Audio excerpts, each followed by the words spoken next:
नमस्कार दोस्तों, स्वागत है आपका हमारे YouTube channel Indian defence service में। दोस्तों, आज मैं आपको बताने जा रहा हूं कि एसएससी जीडी की जो वैकेंसी आने वाली है उसके पेपर का पैटर्न क्या रहने वाला है। दोस्तों, एसएससी जीडी में सबसे पहले आपका रिटन एग्ज़ाम होता है जो आपको क्लियर करना होता है। अगली वीडियो में मैं आपको बताऊंगा कि इसकी मेरिट कितने नंबरों पर लगती है, जिससे हमको अंदाज़ा लग जाएगा कि हमें किस लेवल की तैयारी करनी है। तो चलते हैं इसके एग्ज़ाम पैटर्न की तरफ। सबसे पहले हम देखते हैं कि इसमें किस किस सब्जेक्ट से क्वेश्चन पूछे जाते हैं। तो आपका पहले नंबर पर पूछा जाता है जनरल इंटेलिजेंस एंड रीजनिंग। दूसरे पर आपका पूछा जाता है general knowledge and general awareness. तीसरा मैथमेटिक्स से क्वेश्चन पूछे जाते हैं। और चौथा जो सब्जेक्ट होता है उसमें दो ऑप्शन होते हैं, एक हिंदी और दूसरा अंग्रेजी। इन दो में से आपको एक सब्जेक्ट चूज़ करना होता है। जिसमें भी आपको अच्छी नॉलेज हो उसको आप चूज़ कर सकते हैं। तो सबसे पहले देखते हैं कि रीजनिंग से कितने क्वेश्चन आते हैं। तो जैसा कि आप देख सकते हैं कि रीजनिंग से आपके 25 प्रश्न पूछे जाते हैं जो आपके 25 नंबरों के होते हैं, यानी कि एक क्वेश्चन आपका 1 नंबर का होता है। फिर आपके जनरल नॉलेज से 25 क्वेश्चन पूछे जाते हैं जो 25 नंबर के होते हैं। इसी प्रकार आपके मैथ से भी 25 क्वेश्चन पूछे जाते हैं जो 25 नंबर के होते हैं। और ऐसे ही हिंदी या इंग्लिश से भी आपके 25 क्वेश्चन आते हैं जो कि 25 नंबर के होते हैं। तो दोस्तों, टोटल ये आपके 100 क्वेश्चन आते हैं जो 100 नंबर के ही होते हैं। और इन 100 क्वेश्चन को हल करने के लिए आपको जो समय दिया जाता है वो 90 मिनट का दिया जाता है। याद रखना, 100 क्वेश्चन को हल करने के लिए आपको केवल 90 मिनट का समय दिया जाता है। और आपके सभी क्वेश्चन बहुविकल्पीय होंगे, यानी कि आपको एक प्रश्न दिया जाएगा और उसके 4 विकल्प उत्तर मिलेंगे, जिनमें से आपको एक सही उत्तर का चयन करके टिक करना होगा। दोस्तों, ये एक बहुत बड़ा मौका है, ऐसी अपॉर्चुनिटी बार बार नहीं आती हैं। आप इस वैकेंसी को हल्के में ना लें। इससे पहले इसकी वैकेंसी 2018 में आई थी। 2018 के बाद 2021 में अब आ रही हैं, पूरे 3 साल बाद। पदों की संख्या भी सबसे अधिक इसी में निकलती हैं। डिफेंस की जॉब है, 10वीं तथा 12वीं लेवल की बहुत ही अच्छी जॉब ये मानी जाती है। तो आप आज से ही इसकी प्रिपरेशन में लग जाइए। अपने मन में ठान लो कि इस बार सिलेक्शन लेकर ही रहना है, चाहे कुछ भी हो जाए। तो दोस्तों, ये था इसका सब्जेक्ट वाइज सिलेबस। अब मैं आपको बताऊंगा इसका टॉपिक वाइज सिलेबस, यानी कि किस सब्जेक्ट के किस किस टॉपिक से इसमें क्वेश्चन आते हैं। तो सबसे पहले हम देखते हैं कि रीजनिंग के किस किस टॉपिक से सवाल आते हैं।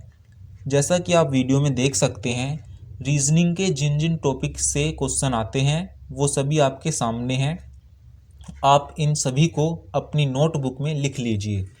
जैसे पहला है एनालॉजी परीक्षण, फिर है वर्गीकरण, कोडिंग और डिकोडिंग, दिशा और दूरी, रक्त संबंध, पदों का व्यवस्थाकरण, श्रृंखला, आरेखित व्यवस्था, असमानता, कैलेंडर, समय और घड़ियाँ, जल प्रतिबिंब व दर्पण प्रतिबिंब, निर्णय निर्धारण। इन सभी चैप्टर्स में से आपके प्रश्न पूछे जाएंगे। अब देखते हैं कि जनरल नॉलेज में किस किस टॉपिक से क्वेश्चन पूछे जाते हैं। तो आप देख सकते हैं, इतिहास से क्वेश्चन आते हैं, भूगोल से आते हैं, भारतीय अर्थव्यवस्था, भौतिक रसायन और जीव विज्ञान, भारतीय राज्य व्यवस्था, विज्ञान एवं प्रौद्योगिकी, खेलकूद, कला एवं संस्कृति, करंट अफेयर्स। दोस्तों, इन सभी टॉपिक से आपके प्रश्न पूछे जाते हैं। दोस्तों, आप टेंशन ना लें, इन टॉपिक के अंदर कुछ सिलेक्टेड मटेरियल ही हैं जहां से क्वेश्चन बनते हैं। इस चैनल पर मैं आपको सभी चीज़ें खुलकर प्रोवाइड करूंगा, लेकिन मेहनत तो आपको ही करनी है। सामने वाला केवल आपको रास्ता दिखा सकता है, लेकिन चलना तो आपको खुद ही पड़ेगा। दोस्तों, हम इस भर्ती से जुड़ी सभी जानकारी आपको इस चैनल पर देंगे कि इसके रिटर्न को पास करने के लिए किस किस टॉपिक को पक्का करें, कहाँ से पढ़ें, क्या पढ़ें और कितना पढ़ें, तथा इसकी रनिंग की तैयारी कैसे करें। बिल्कुल सटीक जानकारी आपको हमारे चैनल पर मिलेगी। इसलिए अगर आप हमारे चैनल पर नए हैं तो इस चैनल को सब्सक्राइब कर लें और भर्ती से जुड़ी सभी जानकारी आप तक सही समय पर पहुंच जाए, इसके लिए बेल के घंटे को भी दबा दें। तो दोस्तों, अब अगला सब्जेक्ट देखते हैं जो कि है मैथ।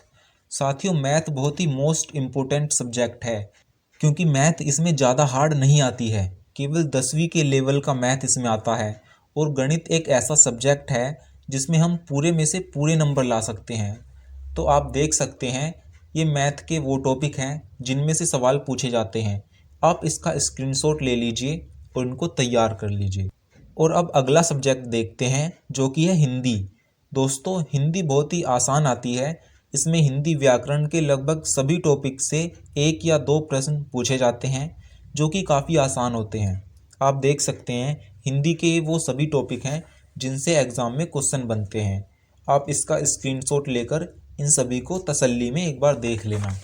तो अब बात करते हैं कि अगर आप चॉइस में इंग्लिश लेते हैं तो इंग्लिश में किस किस टॉपिक से सवाल पूछे जाएंगे। आप देख सकते हैं ये सभी वो टॉपिक हैं जहाँ से क्वेश्चन बनते हैं अगर आपने इंग्लिश सब्जेक्ट को चूज़ किया है तो ऐसे ही हर टॉपिक से 1 या 2 क्वेश्चन होते हैं जो एग्ज़ाम में आते हैं। साथियों आज हमने आपको वो सभी टॉपिक बता दिए हैं जिनमें से एसएससी जीडी के एग्ज़ाम में क्वेश्चन आते हैं। आप इन सभी को एक बार ध्यान से देखकर इसकी तैयारी में लग जाएं क्योंकि समय अब ज़्यादा नहीं बचा है। दोस्तों डिफेंस से जुड़ी सभी जानकारी अब से आपको इस चैनल पर मिलेगी। कोई भी फर्जी या फेक जानकारी आपको यहाँ पर नहीं बताई जाएगी। इसलिए आप हमारे चैनल को सब्सक्राइब कर लीजिए और वीडियो अच्छी लगी हो तो अपने प्यार के रूप में एक लाइक कर दीजिए। धन्यवाद। जय हिंद, जय भारत।